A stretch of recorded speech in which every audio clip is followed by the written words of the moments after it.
First reading is from Numbers 11 chapter. The rabble among them had a strong craving. The Israelites also wept again and said, "If only we had meat to eat." We remember the fish we used to eat in Egypt for nothing, but the cucumbers, the melons, the leeks, the onions, and the garlic. But now our strength is dried up, and there is nothing at all but this manna to look at. Moses heard the people weeping throughout their families, all at the entrances of their tents. Then the Lord became very angry, and Moses was displeased. So Moses said to the Lord, "Why have you treated your servant so badly?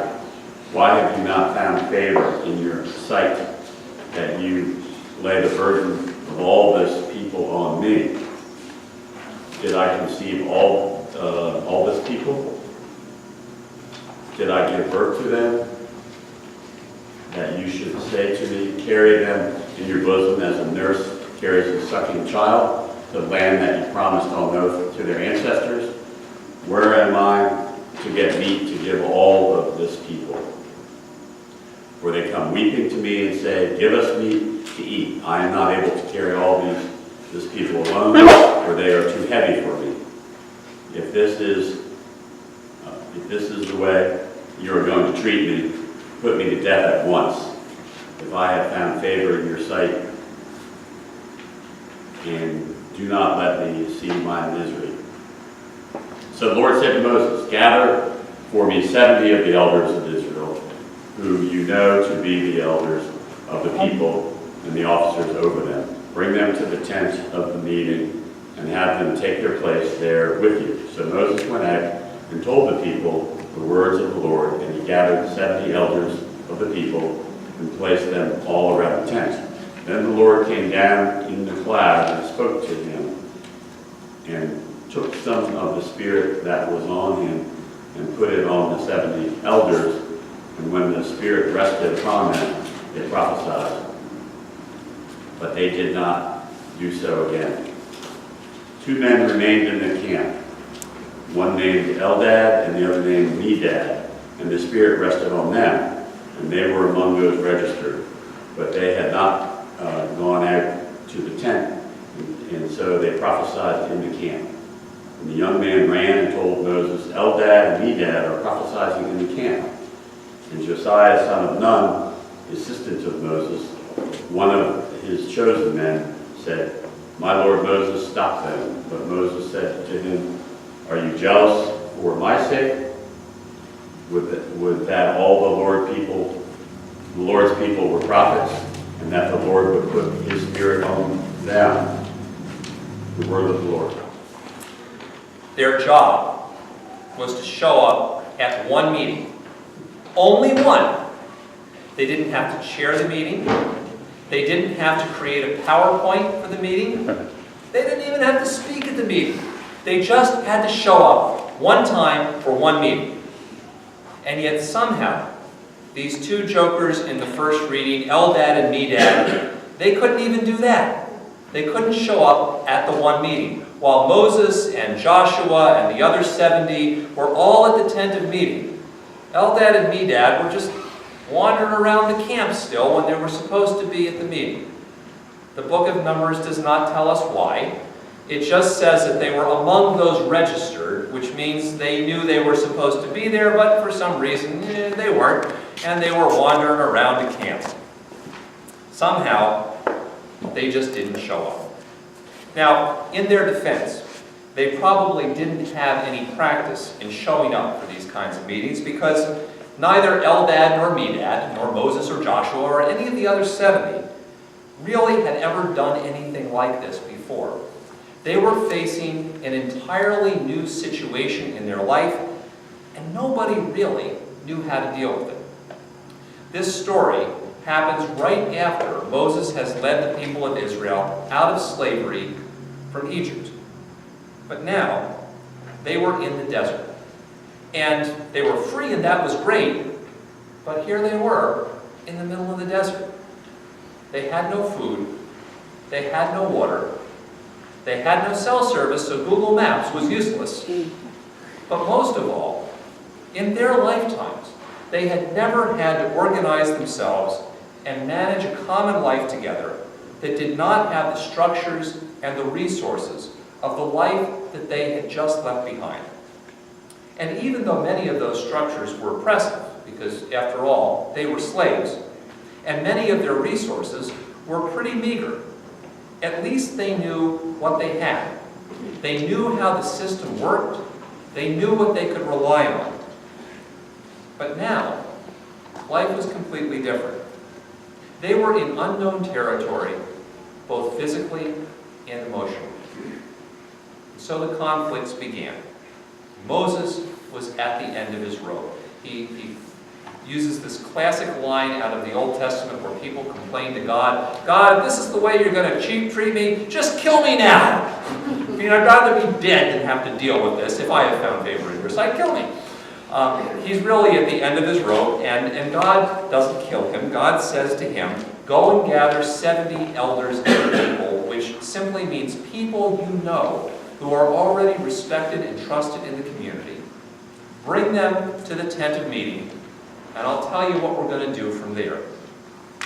Somehow or other, those 70 were going to help Moses begin to organize a new way of life as people continued their journey.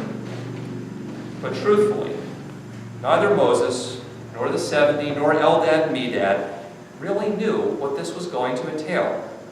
Nothing like this had ever been tried before, and so you can probably understand how in the midst of kind of like we've never done this, the meeting can kind of slip the mind of a couple of people. And yet, somehow or other, that meeting became really crucial, not because of the meeting itself.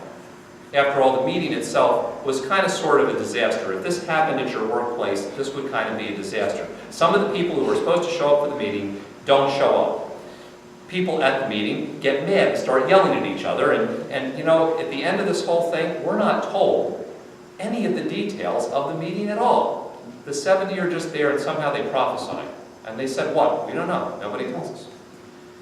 And yet, this first meeting was a first step. It was a first step in leading people into a new way of organizing themselves, into living into a new reality, even though it kind of seems like a big mess.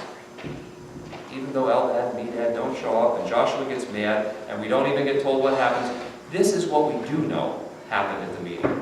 What did happen was that Eldad and Medad ended up being part of God's plan, even though they couldn't quite get with the program. They couldn't show up, and yet somehow the Spirit rested on them, and they prophesied in the camp right where they were, even though they couldn't get with what was, after all, God's plan. Sometimes when we start talking about meetings, it's like, see, human beings try to have meetings, but God has this. But the meeting was God's idea. God said, get the meeting together. But even when people didn't follow the instructions that God had for them, God was still willing to work in them and through them and with them. God still worked with them, even though they weren't getting with the program. What did happen was that Joshua and the others at the meeting began to see that God was able to continue to help them even when things just seemed like a mess. You know, Joshua was going like, this is not the way the plan is supposed to work. It's supposed to be more orderly, and it's supposed to all come together like this. I mean, obviously we got to call another meeting, and we got to start this whole thing all over again because it's a mess. And yet God doesn't have to do it all over again. God can work even in the messiness and work with the messiness. And what did happen with that meeting was that somehow through this first step, the people of Israel were empowered to keep moving forward towards the promised land, even though things were still tough. And even though, as far as we can tell, this meeting did not produce any great plan of here's how you're going to do it, here's how we're going to get there, and here's how we're going to find food, and here's how we're going to find water, and here's how things are going to... We don't get any of those details. And at the end of the day, they're still in the desert. And they're still short of food and water. And they're still surrounded by snakes. And yet somehow they know God's going to guide them to something else. Something else is coming, and they're empowered to keep moving forward. Jesus' first disciples in today's gospel reading, I think, also faced a similar situation. They had been following Jesus now for some time and seen Jesus do some pretty incredible things.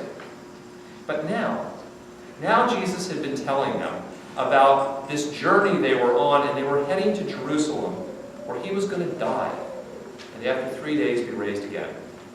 And it's pretty clear that as soon as Jesus said, "I'm going to die," that's where they stopped being able to hear. And they didn't hear the "and be raised on the third day." But even if they had, they were not sure what the heck that meant. But this is what I do think they understood. They understood that somehow their lives were about to change pretty dramatically. Things were going to be different, and they were going to have to adapt to a new way of life as followers of Jesus. And to manage that change, and to continue moving forward as Jesus followers, they also were going to have to see God's work in people who just weren't getting with the program, which is why Jesus reacts the way he does when John comes up to him and says, "Teacher, we saw somebody casting out demons," which otherwise is a good thing in your name, "but he wasn't following us. He wasn't with the program, so we told him to stop." And Jesus is trying to get them to understand that even people who do not appear to be getting with the program are still people that God can work through. And that's really important, not because there were so many people out there who were casting out demons in Jesus' name that weren't part of the group of disciples.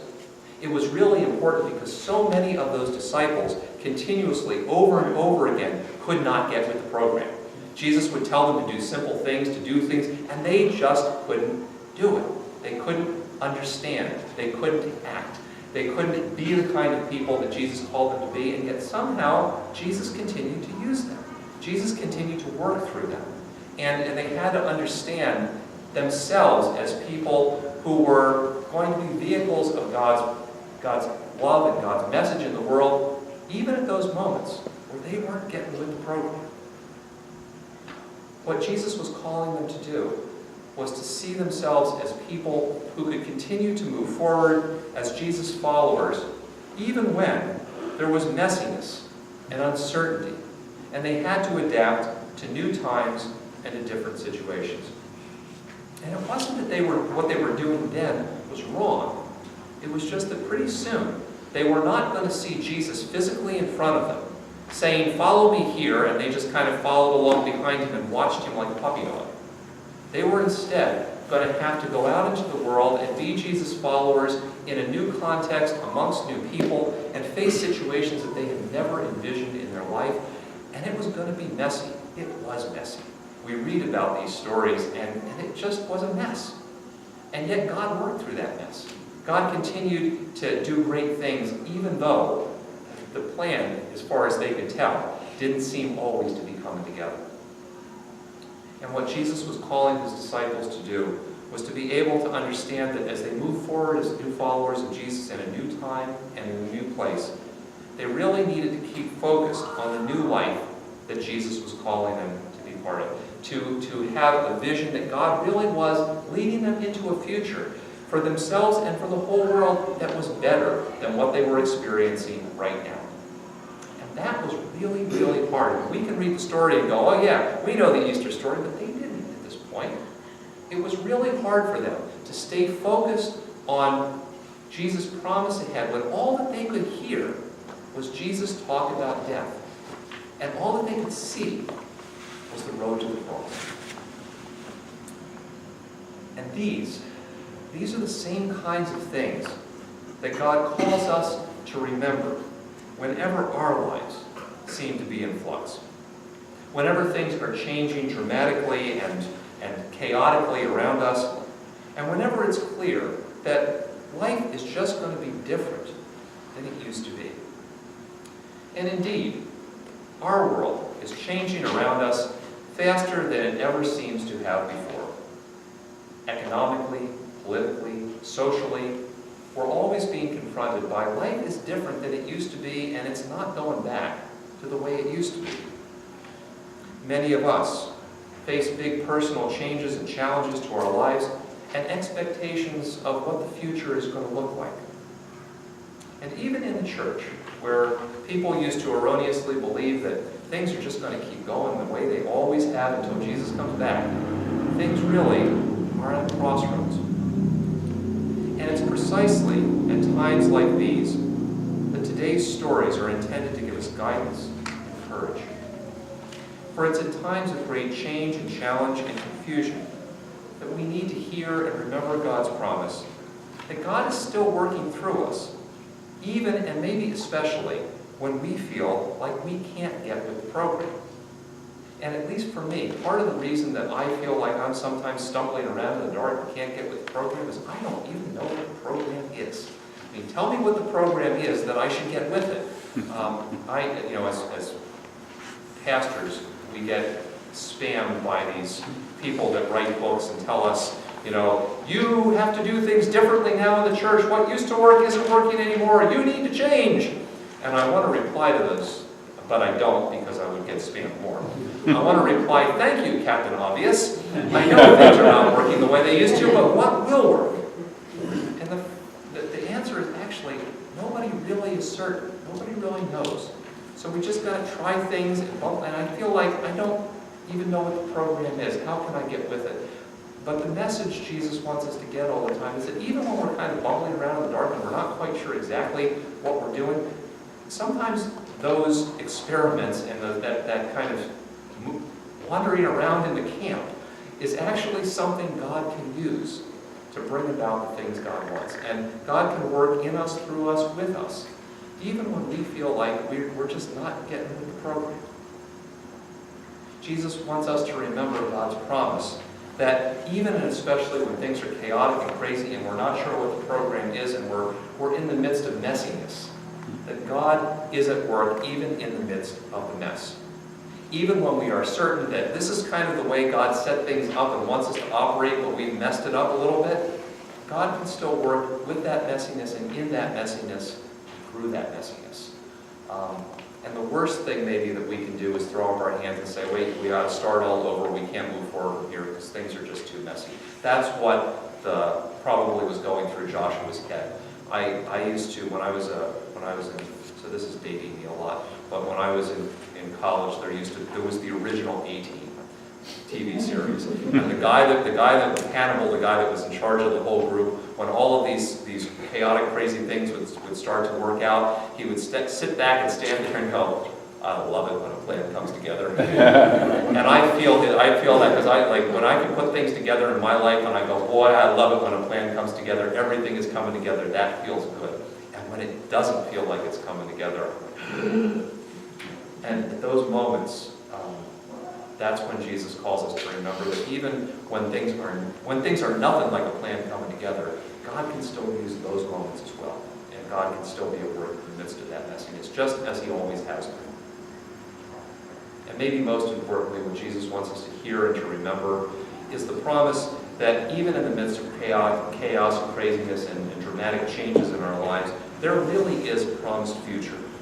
Even and especially when we feel like somehow we are in the middle of our own deserts with diminished resources and reminders all around us of the depth of the way things used to be. And it wasn't necessarily clear to the ancient Israelites or to the disciples exactly what that promised future looked like. But they were certain God was going to deliver them. And that was the thing that gave them the courage to keep them moving forward. Times of change and transition are always challenging and confusing. And they're often messy. And frequently they go on for way longer than we think they ought to. God never promises to make them not messy or to make them go away quickly. But over and over again in the Scriptures, God does promise to be with us and to guide us and to work through even the messiness that we find ourselves in. God does promise to use our efforts and attempts to bring about a new reality, even when it feels to us like we're just not able to get with the program. And most of all, God promises us that there really is a future that God has in store for us and for the whole world, even if it feels to us like it's going to be a while before we get there.